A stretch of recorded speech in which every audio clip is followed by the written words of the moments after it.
الحمد لله رب العالمين أشهد أن لا إله إلا الله وحده لا شريك له وأشهد أن سيدنا ومولانا محمدا عبده ورسوله أما بعد فأعوذ بالله من الشيطان الرجيم بسم الله الرحمن الرحيم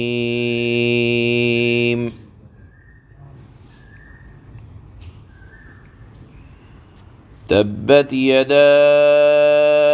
أبي لهب وتب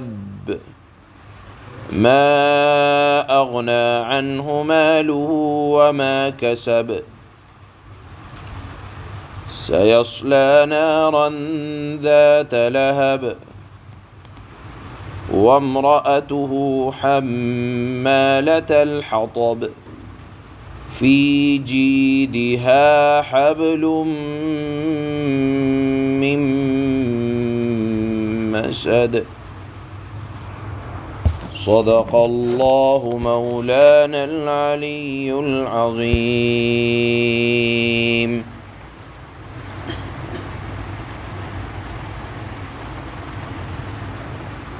یہ سورت اللہ کے نبی کے سوتیلے چچا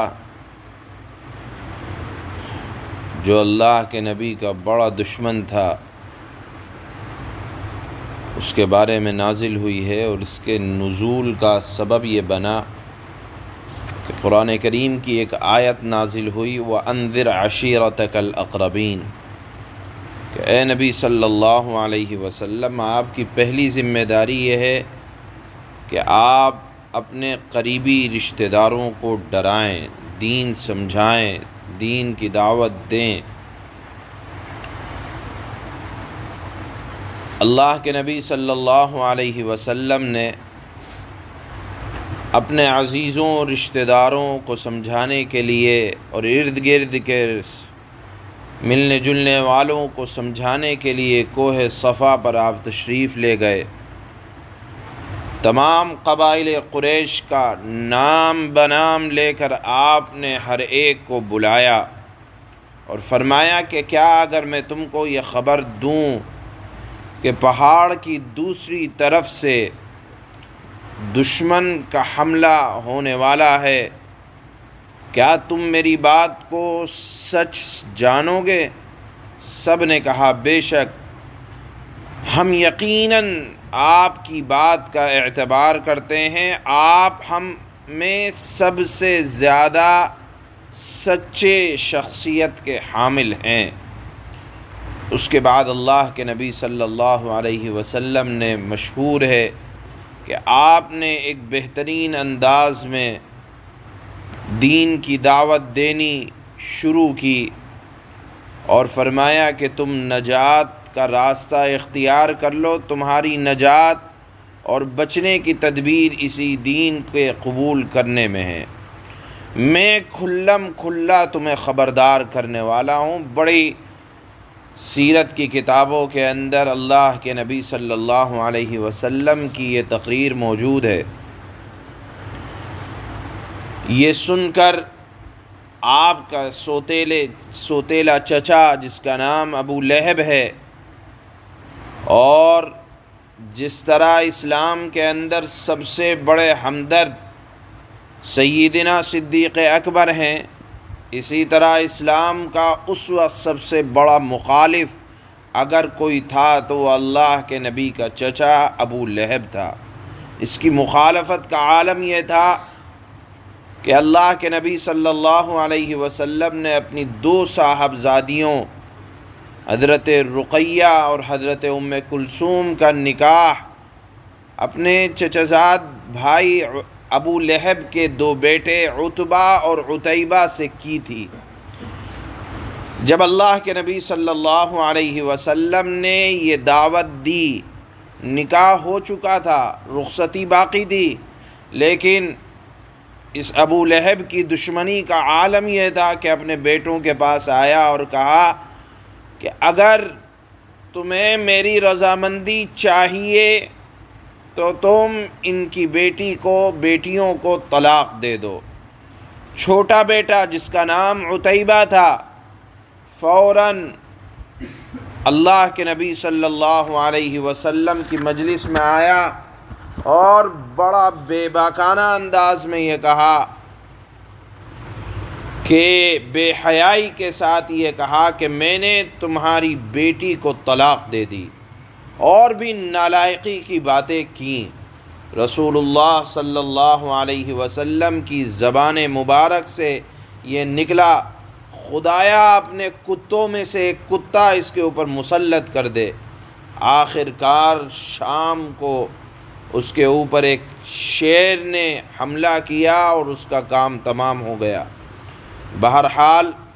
اس کے بعد ان دونوں صاحبزادیوں کا نکاح ایک کے بعد ایک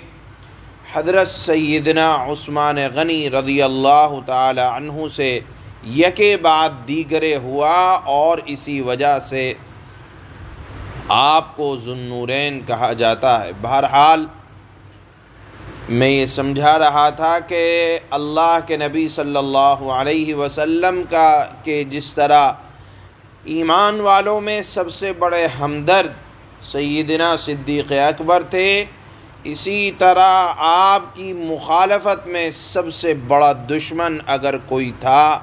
تو وہ ابو لہب تھا۔ اس نے یہ کہا جب اللہ کے نبی نے دعوت دین دی اور کھلم کھلا اعلان کر دیا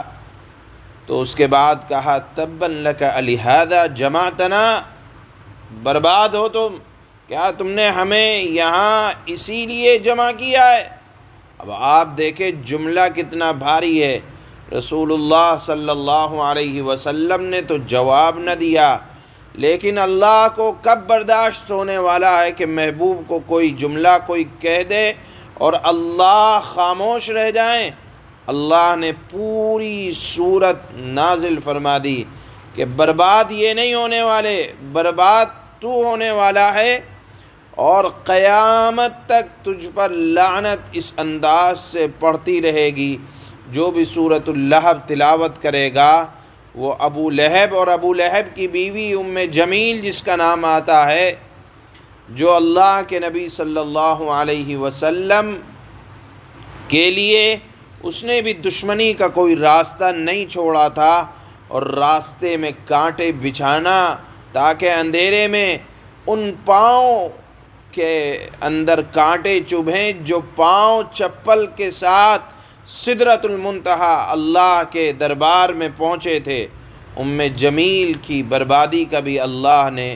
اس صورت میں ذکر فرمایا ہے۔ خلاصہ یہ ہے اس صورت کا، آپ ترجمے میں سنیں گے کہ اگر دشمنی کسی نے اللہ کے نبی صلی اللہ علیہ وسلم کے ساتھ کی ہے تو جواب اس کا اللہ نے دیا ہے۔ آپ اس چیز سے بالکل مطمئن ہو جائیں کہ اللہ کو اپنے حبیب صلی اللہ علیہ وسلم کی کسی ادنا انداز میں بھی توہین برداشت نہیں ہے۔ آپ کسی کے محبوب کو کچھ کہہ دیں اور حبیب خاموش ہو جائے، ایسا نہیں ہو سکتا، اور دنیا نے اس بات کو دیکھا ہے کہ جس نے بھی اللہ کے نبی صلی اللہ علیہ وسلم کے خلاف زبان درازی کی ہے بالآخر اس نے اپنا انجام کو بھگتا ہے۔ یہاں آپ کو ایک اور اللہ کے نبی صلی اللہ علیہ وسلم کے ایک اخلاق کا نمونہ پیش کرنا ذرا مناسب سمجھتے ہیں، وہ یہ کہ جب فتح مکہ ہوا، اللہ کے نبی صلی اللہ علیہ وسلم نے حضرت سیدنا عباس رضی اللہ تعالی عنہ سے معلوم کیا کہ آپ کے بھتیجے ابو لہب کے بیٹا کہاں ہیں، کہیں نظر نہیں آتا، اور کہا حضرت عباس رضی اللہ تعالی عنہ نے کہ کہیں ڈر سے روپوش ہو گئے ہیں۔ آپ نے فرمایا کہ ان کو ڈھونڈ کر لاؤ۔ تلاش شروع ہوئی، پتہ چلا کہ میدان عرفات میں چھپے ہوئے ہیں۔ حضرت عباس رضی اللہ تعالی عنہ ان کو اللہ کے نبی صلی اللہ علیہ وسلم کی خدمت میں لائے، آپ نے ان دونوں پر اسلام کو پیش کیا، انہوں نے اسلام کو قبول کیا اور آپ کے ہاتھ پر بیعت فرمائی۔ اس وقت رسول اللہ صلی اللہ علیہ وسلم نے ارشاد فرمایا کہ میں نے اپنے چچا کے ان دونوں بیٹوں کو اپنے پروردگار سے مانگا تھا، اللہ نے مجھ کو یہ دونوں عطا فرمائے۔ بہرحال یہاں اللہ کے نبی صلی اللہ علیہ وسلم کی دریا دلی، یا یہ کہا جائے کہ آپ کے معاف کرنے کا انداز یہ تھا کہ دشمنوں کے بیٹوں کو بھی آپ معاف فرما دیا کرتے تھے۔ بہرحال اس صورت کے اندر اللہ نے اپنے حبیب صلی اللہ علیہ وسلم پر جملے کسنے والوں کو بھی جواب دیا ہے، اور یہ بات بیان فرمائی ہے کہ اگر دین کی دعوت دینا ہو تو دشمنوں کو بھی دیا جائے گا، اپنوں کو بھی دیا جائے گا، غیروں کو بھی دیا جائے گا، اور دین پہنچانے کے سلسلے میں کسی طرح کی مداہنت سے کام نہیں لیا جائے گا، بلکہ ہر ایک کو، چھوٹا ہو بڑا ہو، اپنا ہو غیر ہو۔ یہ الگ بات ہے کہ اپنے جو ہیں ان کو پہلے حکم ہے قرآن میں کہ آپ سب سے پہلے اپنے گھر والوں کو دین کی دعوت، اور یہ کہا جائے کہ دین سمجھائیں۔ اسی مناسبت سے اللہ کے نبی صلی اللہ علیہ وسلم نے قبائلوں کو جمع فرمایا تھا۔ چنانچہ اللہ فرماتے ہیں جب جمع فرمایا اور دین کی دعوت دی، ابو لہب نے جملہ کسا، اس پر یہ جملہ نازل ہوا۔ اللہ فرماتے ہیں بسم اللہ الرحمن الرحیم، شروع کرتا ہوں اس اللہ کے نام سے جو بڑا مہربان نہایت رحم کرنے والا ہے۔ تبت یدا ابی لہب وتب، ہاتھ ابو لہب کے برباد ہوں اور وہ خود برباد ہو چکا ہے۔ ما اغنى عنہ مالہ وما کسب، اس کی دولت، وہ اصل میں ایک جملہ کہا کرتا تھا کہ یہ نبی صلی اللہ علیہ وسلم یہ کہتے ہیں کہ جہنم میں ایسا عذاب ہونے والا ہے اور مرنے کے بعد یہ انجام ہونے والا ہے، تو کہتا تھا وہ مالدار بہت تھا۔ حضرت عبد المطلب کے بیٹوں میں یہ ابو لہب بڑا مالدار تھا، اس کے مقابلے میں آپ کے ایک بیٹے حضرت ابو طالب جو اللہ کے نبی کے چچا ہیں وہ ذرا کمزور تھے عبد المطلب کے بیٹوں میں۔ ابو لہب مالدار بہت تھا۔ کہتے تھے اللہ کے نبی صلی اللہ علیہ وسلم جب اس کو سمجھاتے تھے تو یہ کہتا تھا تم مجھے کس چیز سے ڈراتے ہو، میرے پاس تو مال بہت ہے، مجھے مال بچا لے گا۔ اللہ نے اسی کی طرف اشارہ فرمایا کہ ما اغنى عنہ مالہ وما کسب، اس کی دولت اور اس نے جو کچھ کمائی کی تھی وہ اس کے کچھ کام نہ آئی۔ سیصلی نارا